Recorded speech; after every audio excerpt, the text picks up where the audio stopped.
მეტი ევროპელი ტურისტი, მაღალ მხარჯველუნარიანი ვიზიტორები და ახალი პირდაპირი ავიარეისები ევროკავშირის ქვეყნების მიმართულებით. ასეთია ტურიზმის ეროვნული ადმინისტრაციის 2019 წლის პირველი კვარტლის შედეგი და საომავლო გეგმაც. ეს და სხვა სტატისტიკური მონაცემები დღეს ადმინისტრაციის ხელმძღვანელმა კერძო სექტორთან ერთად შეაჯამა. 2019 წლის პირველი 3 თვის მონაცემებით ევროკავშირის ქვეყნებიდან ტურისტების რაოდენობა 29,1%-ით გაიზარდა, რაც პირდაპირ ნიშნავს მეტ მაღალმხარჯველუნარიან ვიზიტორს საქართველოში და შესაბამისად გაზრდილ შემოსავალს ბიუჯეტში. თუმცა ეკონომიკის მინისტრისთვის შედეგი საკმარისი არ არის. გიორგი ქობულია დარწმუნებულია, რომ მაჩვენებელი კიდევ აიწევს. ამ ევროკავშირის ქვეყნების ზრდა ეს არის ჩვენთვის მნიშვნელოვანი და ძალიან სასიხარულო.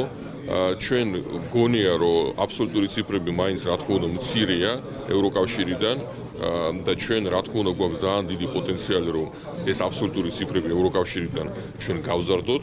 ვინ ჩამოდის, სად, რატომ და რამდენი ხნით? ტურისტებზე დეტალურ ინფორმაციას ტურიზმის ეროვნული ადმინისტრაცია კვარტალური შეჯამებით ადგენს. ეს მონაცემები დღეს უწყების ხელმძღვანელმა კერძო სექტორს გაუზიარა. ახლა გეგმის კორექტირება მოხდება და სამომავლო გზები დაისახება.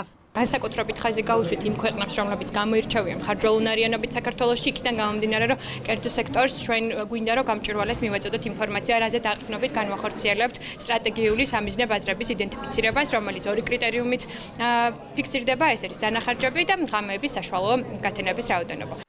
ევროპელი ტურისტების ნაკადი საგრძნობლად რომ გაიზარდა, ამაზე განთავსებისა და კვების ობიექტების წარმომადგენლებიც საუბრობენ და იმედი აქვთ, რომ ვიზიტორთა მოზიდვის ტენდენცია მომავალშიც გაგრძელდება.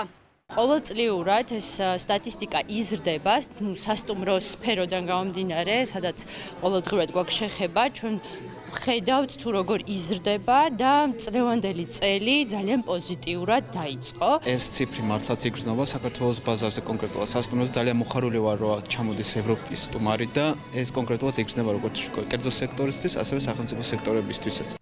ტურიზმის ეროვნული ადმინისტრაციისთვის ამ წლის შედეგი და სამომავლო გეგმა მეტი პირდაპირი ავიარეისი ევროკავშირის მიმართულებით, რაც ნიშნავს მეტ ევროპელ ტურისტს საქართველოში. ამ კუთხით უწყება კერძო სექტორთან აქტიურად თანამშრომლობს.